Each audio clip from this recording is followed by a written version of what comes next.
I think the 200 to 250,000 for Bitcoin still makes sense because that would still only value it at 25% of the size of the gold market. Okay. So I think digital gold means Bitcoin should be worth over $1 million per Bitcoin, and it could happen in the next few years. But maybe pricing 25% of that, especially with Genius Act, makes sense. Are you going to? Bitcoin Zella stands out with its simplicity and clarity. We've crafted an experience that anyone can dive into, whether you're a crypto expert or just a new to the crypto world. Now guess who keeps his eye on us? The author of best-selling book Rich Dad Poor Dad, Robert Kiyosaki. And we want to take this opportunity and thank all the people who trusted us, and we read every comment. And the best part, it's free. Subscribing now means you will get all new information for free. Don't just follow the trends, stay ahead of them. Subscribe to Bitcoin Zella today and enjoy the new edge. Tom Lee says Bitcoin could hit $1 million soon. He breaks it down why, how, and when. Let's dive in. Apple is Apple, and Google is Google, and we know the product and we know the stock. And I think they have really established themselves as consumer and business companies. And for me, Apple has been sort of quietly ready to pounce on AI, but I don't think they need to pay up for any of these models. So I think Apple is going to surprise people. That's interesting. That's a contrarian viewpoint. People think Apple either is too far behind or just isn't going to be able to get the talent that it was. It's losing talent, not getting. Yeah. I mean, they didn't launch an iPhone until 2007, and mobile phones had been around for 15 years. But when they did enter that market, they completely transformed the marketplace. So to me, I think when they want to play big in AI, and when they do in that moment, I think they will change the game. Well, so the question, though, is do you think that historically they've been able to do that because it's been a hardware game largely and a bit of software? I don't want to say the software is not a huge part of it. But the question is whether you think the LLMs have become so advanced that to get there, you actually either have to buy somebody else to do it, or you can actually catch up. I mean, that's the fundamental question underneath all of this. Yeah, and it's also possible that LLMs all get so good that they are about the same.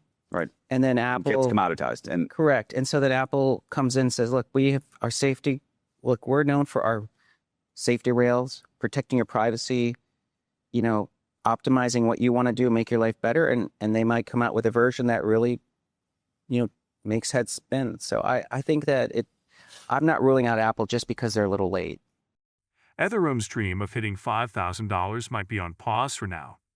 After an impressive rally that had traders buzzing, Ethereum faced a strong rejection just below the $4,000 mark, causing the price to make a sharp U-turn. The momentum that carried Ethereum so high is now starting to fade, with signs of exhaustion appearing in the charts. One major red flag, the RSI, Related Strength Index, surged above 80, a level it usually signals an asset is heavily overbought and due for a pullback.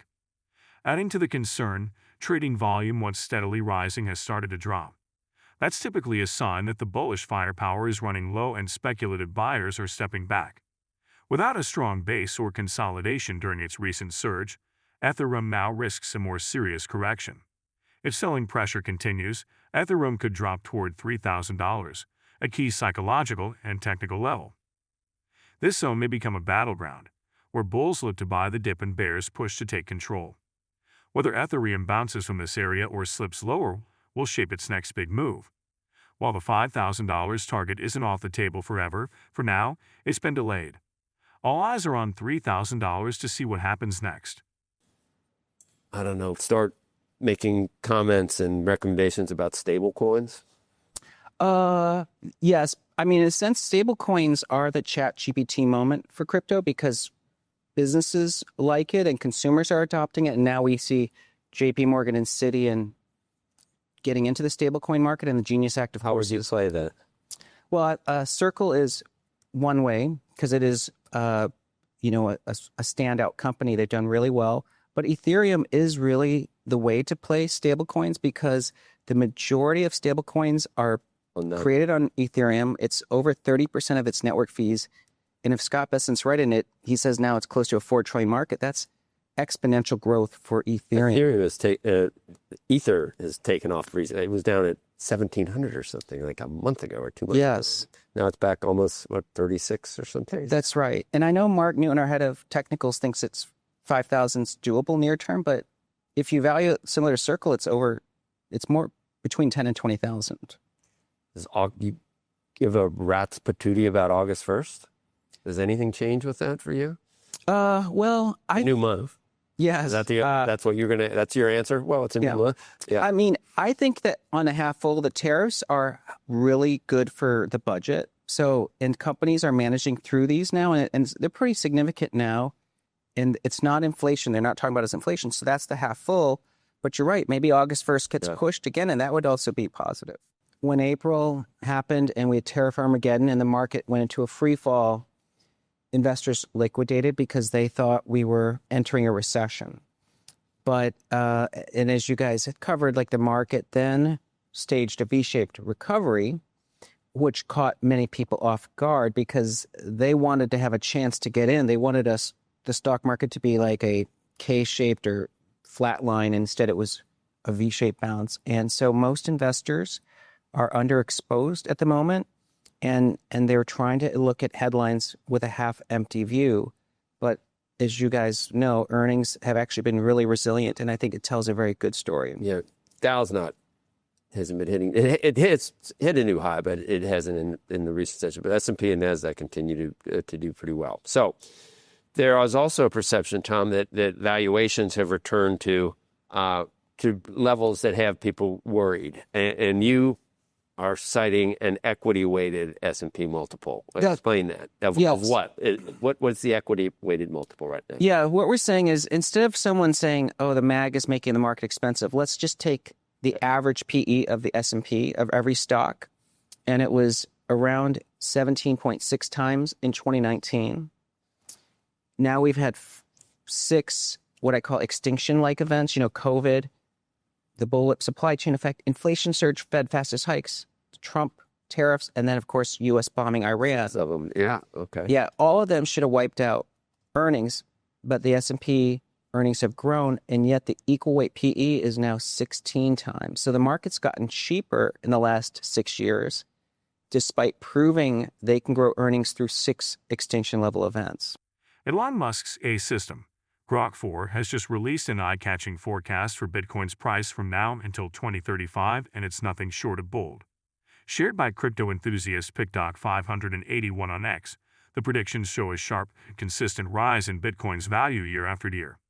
According to Grok 4, Bitcoin could end 2025 at $158,000, then climb steadily to $224,000 in 2026, $313,000 in 2027, and $430,000 in 2028. The forecast doesn't stop there. By 2031, Grok sees Bitcoin breaking past the $1 million mark, eventually hitting an astonishing $2.7 million by 2035. The optimism behind these numbers has sparked a mix of excitement and skepticism. One user on X pushed back, pointing out that Bitcoin has never increased every single year without corrections. It's always been cycles, they argued, not uninterrupted climbs. This reflects a broader concern. Can any asset, even Bitcoin, rise every year without a breather? Still, the Grok 4 projections shine a light on how AI is being used to imagine the future of finance. While many see these numbers as highly ambitious, they represent growing confidence in Bitcoin's long-term role in the global economy. Whether these predictions prove accurate or not, they've added serious fuel to the conversation about what's next for crypto. If you've been with us so far, a big thank you. Don't forget to subscribe for free to Bitcoin Zella for your daily news.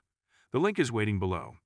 That's all for today's crypto news. Stick around for more updates, insights, and analysis on cryptocurrencies. Share your thoughts in the comments, like this video, and subscribe for more exciting content.